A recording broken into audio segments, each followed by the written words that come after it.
Or, à cette image, précisément, quand on parle de pluie et de terre, il est question ici, n'est-ce pas, de la bénédiction qui descend sur la vie d'un homme. La Bible dit que l'homme étant tiré de la poussière de la terre, ça dit que la vie d'un homme a besoin de rosée. La vie d'un homme a besoin de pluie pour produire, pour se réaliser.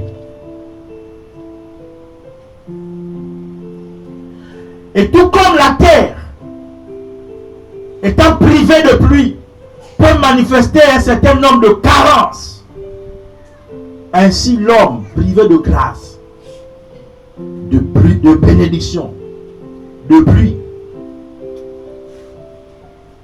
de l'arrière-saison, dit la parole de Dieu, se voit manifester aussi des carences. Un homme qui est privé de grâce, ou un homme dont le ciel au-dessus de sa vie est fermé, se va être privé de grâce. Et souvent nous nous posons des questions de savoir, mais qu'est-ce qui se passe dans la vie? Et je voudrais nous amener à identifier un certain nombre de choses qui nous permettront de comprendre qu'à tel domaine de notre vie, le ciel est fermé. À telle situation de notre vie, le ciel est fermé. Donc quand on parle de ciel fermé, en réalité nous sommes en train de dire de la privation de la grâce, la privation de la bénédiction, la privation de l'exaucement. Et amen, très bien. Amen.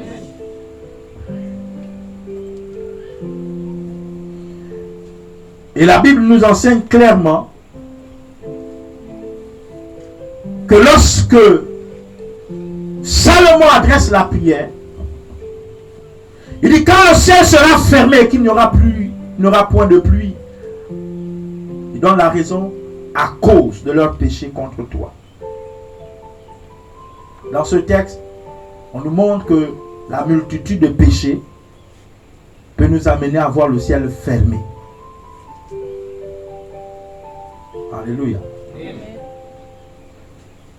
Donc le seul fait que nous sommes dans la désobéissance, nous sommes déconnectés de Dieu, nous sommes complètement également privés, n'est-ce pas, de plus de grâce, de plus de faveur. Souvent, je voudrais amener les gens à comprendre que on n'a pas besoin d'attendre qu'un prophète vienne nous dire ce qui se passe. Et dès que nous sommes enseignés, on peut se rendre compte que après un certain bout de temps, si on a l'impression que telle chose ne se manifeste pas dans notre vie, le problème n'est pas chez Dieu, le problème est à notre vie. Amen. C'est à nous de nous réexaminer pour savoir si nous faisons ce que Dieu nous demande. C'est pas là que quelqu'un se dit. La Bible dit que car tous ont péché et sont privés de la gloire de Dieu. Donc, notre état de pécheur nous amènera à être privés des faveurs, des grâces, des soutiens, des bénédictions de Dieu. Et comment l'identifier? Vous allez vous rendre compte qu'à chaque fois, vous avez l'impression que vous allez manquer de soutien. Les gens ne viennent pour vous soutenir. Les opportunités vont commencer à se faire rares. Ou vont disparaître. Est-ce qu'il y a pas là quelqu'un? Au moment où vous aurez besoin de l'aide de quelqu'un, vous allez vous rendre compte que quelqu'un va vous priver de l'aide, va vous refuser l'aide. Il y a autant de situations comme ça qui montrent que effectivement là, nous sommes là en déphasage avec la pensée de Dieu. Quand le ciel sera fermé et qu'il n'y aura plus de pluie à cause de la multitude des péchés, la Bible dit s'il prie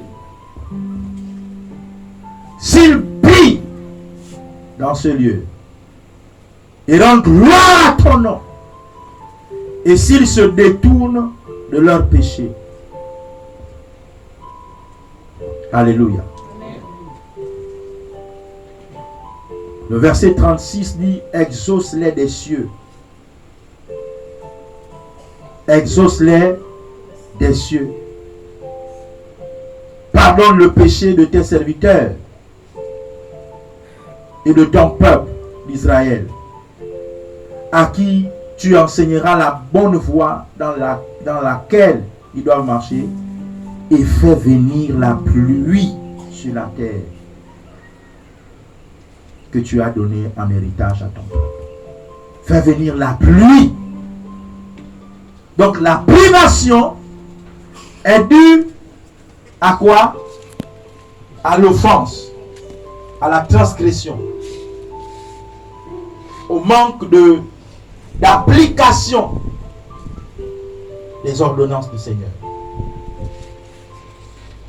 Dès que nous manquons d'obéissance, parce que l'obéissance, c'est le fait tout simplement de faire ce qui nous est demandé. Alléluia.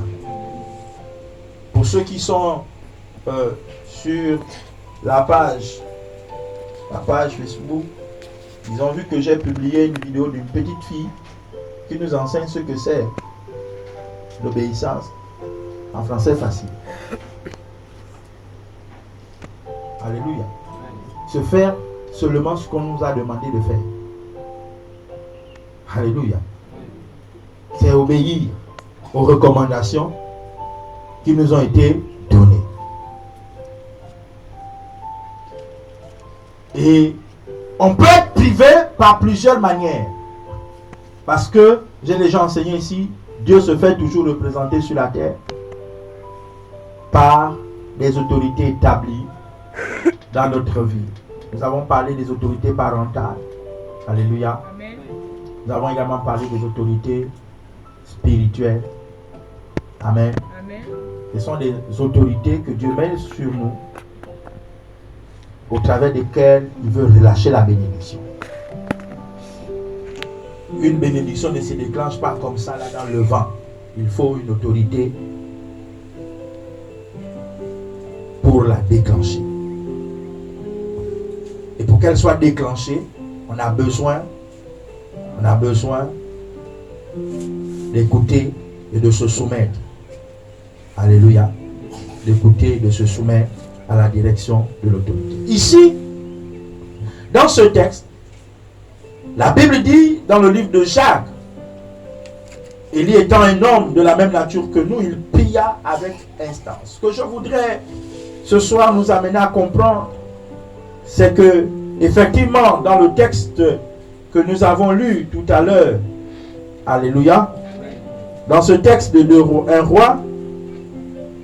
1 roi chapitre 8, le verset 35 à 36, c'est qu'on peut se retrouver dans une situation où le ciel est fermé. Amen. Le ciel est fermé.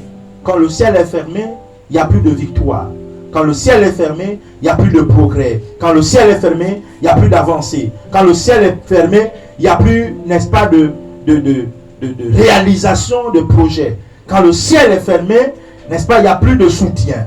Quand le ciel est fermé, c'est la catastrophe. Quand le ciel est fermé, c'est les maladies. Quand le ciel est fermé, c'est la disette.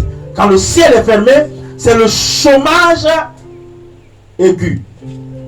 On peut dire ça comme ça. Aigu. Chronique. Alléluia. Aigu, chronique. Quand le ciel est fermé, il y a autant de choses qui peuvent se passer. Quand le ciel est fermé, il y a l'insistance des carences. Alléluia. Il y a l'insistance des carences.